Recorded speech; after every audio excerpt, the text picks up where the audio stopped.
Assalamualaikum. Apa kabar anak-anak? Semoga kita selalu dalam lindungan Allah Subhanahu wa taala. Mari kita awali pembelajaran pada hari ini dengan membaca basmalah bersama-sama. Siap? Mulai. Bismillahirrahmanirrahim.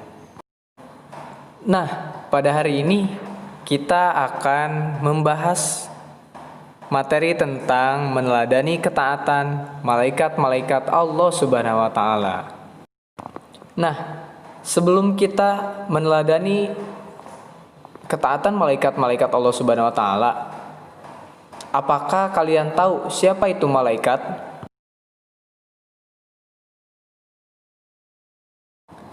Sama halnya dengan manusia, malaikat juga termasuk makhluk Allah Subhanahu wa taala. Maha Suci Allah yang telah menciptakan makhluk dengan berbagai macam bentuk dan keadaan. Meskipun kita tidak pernah berjumpa dengan malaikat, kita harus percaya akan keberadaannya. Dijelaskan dalam surat Al-Anbiya ayat 19 yang berbunyi, Bismillahirrahmanirrahim. وَلَهُ مَنْ فِي السَّمَاوَاتِ وَالْأَرْضِ وَمَنْ عِنْدَهُ لَا يَسْتَكْبِرُونَ عَنْ عِبَادَتِهِ وَلَا يَسْتَحْسِرُونَ. Yang artinya, dan miliknya siapa yang di langit dan di bumi, dan malaikat-malaikat yang di sisinya, tidak mempunyai rasa angkuh untuk menyembahnya dan tidak pula merasa letih. Quran Surat Al-Anbiya ayat 19. Iman kepada malaikat termasuk rukun iman yang kedua. Malaikat diciptakan dari nur ilahi atau cahaya Allah. Malaikat diciptakan oleh Allah Subhanahu wa taala sebagai utusannya untuk mengurusi berbagai urusan. Setelah kita mengetahui penciptaan malaikat itu, yakni dari nur ilahi tadi ya, cahaya Allah, kita akan membahas tentang sifat-sifat dan perilaku malaikat. Yang pertama, malaikat itu selalu patuh kepada Allah Subhanahu wa taala dan tidak pernah berbuat maksiat kepadanya. Nah, iman malaikat dengan manusia berbeda. Iman malaikat itu la yazid wa la yankus, tidak bertambah, tidak juga berkurang. Berbeda dengan kita manusia, yazid wa yankus. Terkadang iman kita itu bertambah ataupun berkurang. Itu kita manusia-manusia biasa. Kalau Rasul itu berbeda dengan manusia biasa seperti kita. Nah, yang kedua, malaikat dapat berubah wujud sesuai kehendak Allah. Terkadang malaikat Jibril datang kepada Nabi Muhammad SAW menyamar seperti sahabat yang bernama Dihyah Al-Kalbi.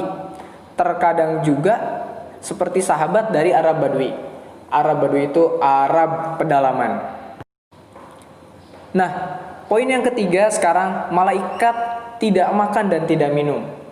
Wah, sangat berbeda dengan manusia. Kita itu butuh makan dan butuh minum. Malaikat tidak. Kemudian yang keempat, malaikat itu tidak memiliki jenis kelamin. Ya, berbeda sekali dengan manusia. Yang kelima, malaikat tidak pernah letih dan tidak pula berhenti beribadah kepada Allah Subhanahu wa taala. Karena tadi iman malaikat itu tidak berkurang dan tidak bertambah. Yang keenam, malaikat senang mencari dan mengelilingi majelis zikir. Dan yang ketujuh, malaikat berdoa bagi hamba yang duduk menunggu sholat berjamaah. Sekarang kita akan mengetahui nama dan tugas dari malaikat. Al-Quran tidak menyebutkan berapa jumlah malaikat secara pasti. Namun, ada penjelasan melalui hadis yang diriwayatkan Bukhari dan Muslim dari Anas bin Malik bahwa pada saat Nabi Muhammad SAW Isra Mi'raj dan bertemu dengan Nabi Ibrahim alaihissalam yang sedang bersandar di Baitul Ma'mur, di sana terdapat 70.000 malaikat. Nah, dari penjelasan tersebut menandakan bahwa jumlah malaikat sangat banyak. Namun, pada bagian ini hanya akan dijelaskan malaikat-malaikat yang namanya tercatat di dalam Al-Quran maupun hadis. Nama-nama itu sebagai berikut. Yang pertama, malaikat Jibril. Malaikat Jibril itu tugasnya menyampaikan wahyu kepada nabi dan rasul. Nama lain dari malaikat Jibril adalah Ruhul Kudus, Ruhul Amin, dan Namus. Yang kedua, malaikat Mikail. Malaikat Mikail bertugas mengatur kesejahteraan makhluk, seperti mengatur awan, menurunkan hujan, melepaskan angin, dan membagi-bagikan rezeki. Yang ketiga, malaikat Israfil. Malaikat Israfil bertugas meniupkan trompet atau sangkakala saat dimulainya kiamat hingga saat hari berbangkit di padang mahsyar. Yang keempat, malaikat Izrail. Malaikat Izrail bertugas mencabut nyawa seluruh makhluk hidup, baik manusia, jin, iblis, setan, dan malaikat apabila telah tiba waktunya. Yang kelima, malaikat Munkar.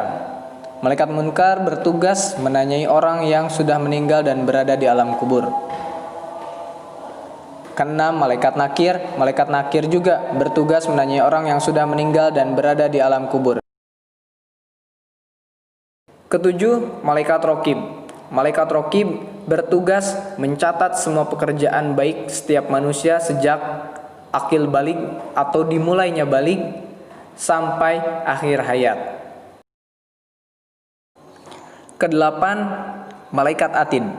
Malaikat Atid bertugas mencatat semua pekerjaan buruk setiap manusia sejak awal balik atau akil balik sampai akhir hayat.